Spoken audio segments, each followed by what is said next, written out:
Next vitamin riboflavin. దీని functions ఏమిటి? Essential for normal growth, నార్మల్గా గ్రోత్ కొరకు ఇది సహాయపడుతుంది. ఇంకోటి ఏంది? Metabolism of all the carbohydrates, fats and proteins. పిండి పదార్థాలు, కొవ్వు పదార్థాలు, మాంసకృతుల యొక్క మెటబాలిజంకి ఇది పనికొస్తుంది. అండ్ సేమ్ టైం జీర్ణ ప్రక్రియలు కూడా సహాయపడుతుంది మరియు నాడీ వ్యవస్థ కూడా ప్రాపర్గా ఫంక్షనింగ్ కొరకు సహాయపడుతుంది.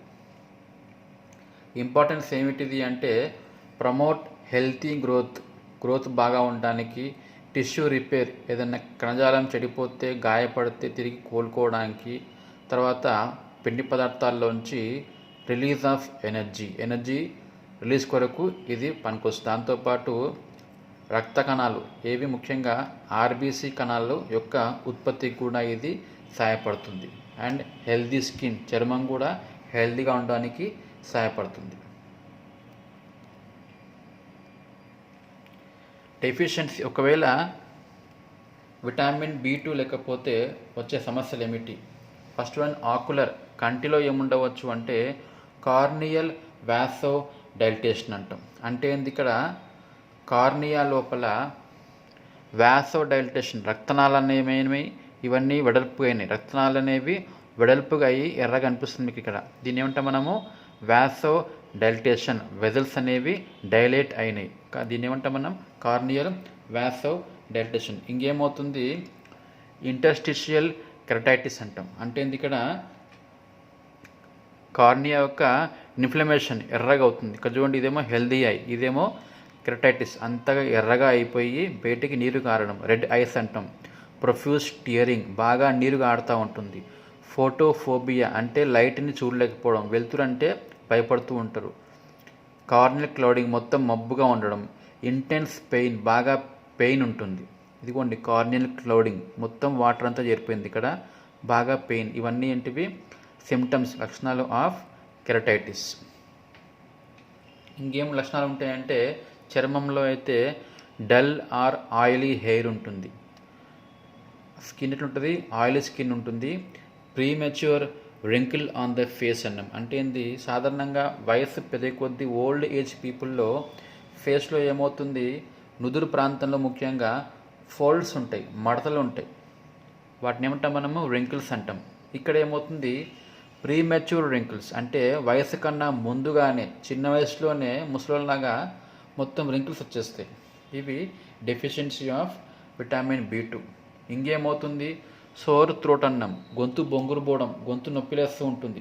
ఇంకోటి కెలియోసిస్ అంటాం. అంటే ఇది ఈజ్ ద కెలియోసిస్. నోటి యొక్క సైడ్స్కి మీద మొత్తం పగుళ్ళు వచ్చినాయి, ఎర్రగా అయిపోయి. దీన్ని ఏమంటాం మనము? కెలియోసిస్ అంటాం. ఇంకేమవుతుంది? గ్లాసైటిస్ అన్నాం. గ్లాసైటిస్ అంటే గ్లాసో అంటే టంగ్, నాలుక. టంగు యొక్క ఇన్ఫ్లమేషన్ని గ్లాసైటిస్ అంటాం. టంగు ఇలా ఎర్రగా ఇన్ఫెక్షన్ అయిపోతుంది. ఇక్కడ ఉంది, ఇక్కడ ఉంది చూడండి. This is glossitis. ఓకే. ఇంకేమవుతుంది? సెబోరిక్ డెర్మటైటిస్ అన్నాం. డెర్మా అంటే స్కిన్ యొక్క ఇన్ఫెక్షన్ ఇక్కడ ఉంటుంది. This is the seborrheic dermatitis. ఎక్కడెక్కడ ఉంటుంది అది? స్కాల్ప్, తలలో ఉంటుంది. సైడ్స్ ఆఫ్ నోస్, ముక్కు పక్కలో ఉంటుంది. ఐబ్రోస్లో ఉంటుంది. ఐలిడ్స్లో ఉంటుంది. స్కిన్ బిహైండ్ ఇయర్స్, చెవి వెనుక కూడా ఉంటుంది. ఛాతిలో కూడా ఉంటుంది. స్కిన్ యొక్క ఇటువంటి ఇన్ఫెక్షన్ ఏమంటాం మనము? Seborrhoeic dermatitis. ఇంకేం లక్షణం ఉంటుంది? అనీమియా ఉంటుంది, రక్తహీనత. ఇవన్నీ deficiency of vitamin B2. So vitamin B2 riboflavin యొక్క రికమెండెడ్ డైలీ అలవెన్స్, రోజువారీ అవసరం ఎంత ఉండవచ్చు అంటే 1.5 నుంచి 1.8 మిలీగ్రామ్స్ పర్ డే. ఓకే, ఇది విటమిన్ B2. నెక్స్ట్ వన్ ఏంది? Vitamin B3. దీని ఇంకో పేరు ఏం పేరు? నియాసిన్ అంటాం. ఎన్నో పేర్లు, నియాసిన్, నికోటినమైడ్ అంటాం, నియాసినమైడ్ అంటాం, vitamin P or pellagra preventive అంటాం. ఎన్నో పేర్లు ఉన్నాయి. జనరల్లీ దీన్ని ఏమంటాం మనము? నియాసిన్ అంటాం. Okay, or B3. ఎందుకు ఇది ఉపయోగపడుతుంది అంటే ఇంప్రూవ్ బాడీలీ ఫంక్షన్స్, ముఖ్యంగా బాడీ ఫంక్షన్స్ అన్నీ ఇంప్రూవ్ కావడానికి సహాయపడుతుంది. ముఖ్యంగా ఇక్కడ అంటే రక్తంలో కొలెస్ట్రాల్, కొవ్వు, ఏ కొవ్వు అంటే ఎల్డిఎల్ అంటాం, లో డెన్సిటీ లిపిడ్స్ అంటాం. ఇంకో టీజీ అంటాం, ట్రైగ్లిసరైడ్స్. ఇవి తగ్గడానికి నియాసిన్ సహాయపడుతుంది. ఇంకేం చేస్తుంది అది, ముఖ్యంగా డయాబెటీస్ని నియంత్రణలో ఉంచుతుందన్నమాట. ఏం చేస్తుంది, విటమిన్ B3 అనేది ఇన్సులిన్ యొక్క కణాలు ఉంటాయి. ఏ కణాలు, బీటా ప్యాంక్రియాటిక్ కణాలు అంటాం.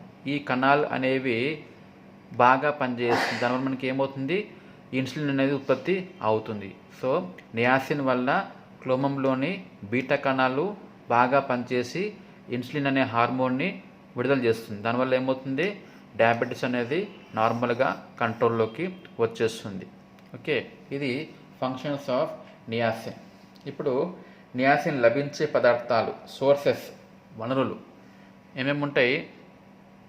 ఈస్ట్లో ఎక్కువ ఉంటుందన్నమాట. ఈస్ట్ అంటే మీకు ఐడియా ఉందా, బ్రెడ్ చేసేటప్పుడు వాడతారు. మామూలుగా బ్రెడ్లో, కేక్లో చేసేటప్పుడు వాడతారు ఈస్ట్. లివర్లో, సాల్మన్ ఫిష్లో, రెడ్ మీట్లో, పౌల్ట్రీ అంటే కోళ్ళలో, కూరగాయలలో, పళ్ళల్లో పువర్ తక్కువ మోతాదులో ఉంటుంది, చాలా తక్కువ ఉంటుంది. ఓకే, సో ఎక్కువగా ఇది నాన్ వెజిటేరియన్స్లో నియాసిన్ అనేది ఎక్కువగా ఉంటుంది. దాంతోపాటు పీనట్స్, వేరుశనగల్లో, పల్లి అంటే కదా, దాంట్లో కూడా ఎక్కువగా ఉంటుంది. ఇంకా హోల్ గ్రెయిన్స్ అన్నాం. హోల్ గ్రెయిన్స్ అంటే ఏంది, పాలిష్ చేయబడని ధాన్యాలు. సాధారణంగా బియ్యం ఉంది, దాన్ని తెల్లగా పాలిష్ చేస్తాం. అలా చేస్తే ఏమవుతుంది, ఆ బియ్యం యొక్క పై పొర అనేది మొత్తం కోల్పోతుంది. ఆ పై పొరలోనే విటమిన్ B3 నియాసిన్ ఉంటుంది. సో అలా కాకుండా దంపుడు బియ్యం అంటాం, ఓన్లీ పై పొర తీసేసి తింటారన్నమాట. ఆ బియ్యంలో ఇది B3 అనేది చాలా ఎక్కువగా ఉంటుంది. సో విటమిన్ B3 లేకపోతే, నియాసిన్ లేకపోతే సమస్య ఏం కావచ్చు. ఆ వ్యాధిని ఏమంటాం మనము, పెల్లెగ్రా అంటాం. పెల్లెగ్రా అంటే ఏంది, నియాసిన్ B3 యొక్క లోపం వల్ల వచ్చేటువంటి వ్యాధి పెల్లెగ్రా. సో పెల్లెగ్రాలో ముఖ్యంగా ఉండే లక్షణాలు ఏముంటాయి అంటే, కామన్లీ 3 Ds ఉంటాయి, 3 Dలు ఉంటాయంట. అవేవేవి, ఇదొక డి, ఇదొక డి, ఇదొక డి, 3 Ds ఉంటాయి. ఏవేవి, ఫస్ట్ వన్ డెర్మటైటిస్ అంటాం, ఇన్ఫ్లమేషన్ ఆఫ్ స్కిన్. ఇలా స్కిన్ అంతా ఇన్ఫ్లమేషన్ అయిపోయి ఇన్ఫెక్షన్ అయిపోతుంది. ఇదేంది, డెర్మటైటిస్ అంటాం. మొదటి డి, డెర్మటైటిస్. డెర్మా అంటే స్కిన్, ఐటిస్ అంటే inflammation. So inflammation of skin కావడము డెర్మటైటిస్. రెండవది ఏంది, డెమెన్షియా అంటాం. డెమెన్షియా అంటే ఏంది, మతిమరుపు, కన్ఫ్యూజ్ కావడం, డిస్ఓరియంటెడ్, పూర్తిగా అవగాహన లేకుండా ఉండిపోవడం. దీన్ని డెమెన్షియా అంటాం. సాధారణంగా ఇది ఓల్డ్ పీపుల్లో కనిపిస్తూ ఉంటుంది. ఇంకా డయేరియా అంటాం, నీళ్ళ విరేచనాలు. ఎందుకు అంటే irritation and inflammation of mucus membranes.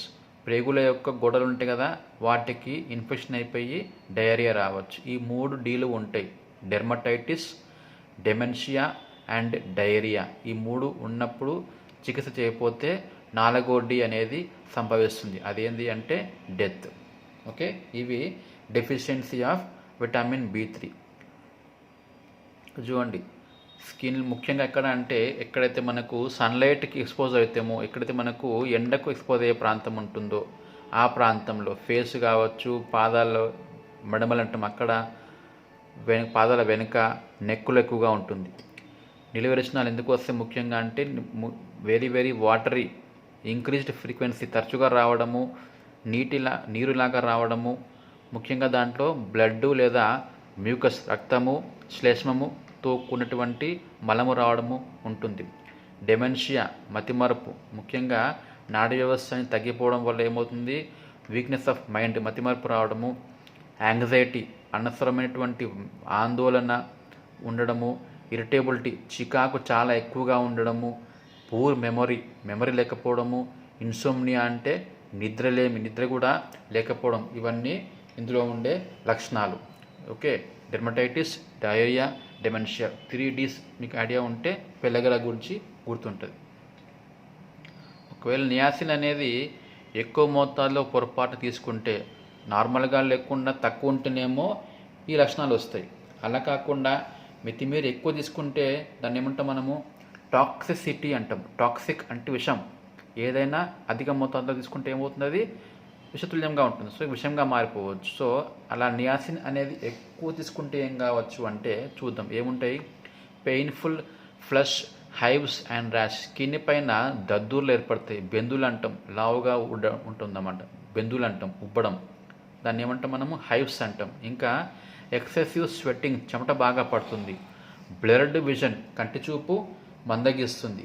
కాలేయం దెబ్బతినవచ్చు, గ్లూకోజ్ తట్టుకోలేకపోతున్నాం అంటే గ్లూకోజ్ ఎక్కువ అవుతుంది బాడీలో, అంటే ఇక్కడ షుగర్ లెవెల్స్ ఎక్కువ అయిపోతాయి, డయాబెటీస్ ముదిరిపోతుంది. ఇంకా రోజువారీ అవసరం ఎంత ఇది, విటమిన్ B3, నియాసిన్ అంటే పెద్దవారిలో అయితే 15 to 20 mg, పిల్లల్లో అయితే 10 to 15 mg, ఆడవారిలో అయితే 13 to 15 mg అవసరం పడుతుంది అనమాట. ఇది రోజువారీ అవసరం విటమిన్ B3, నియాసిన్. ఓకే.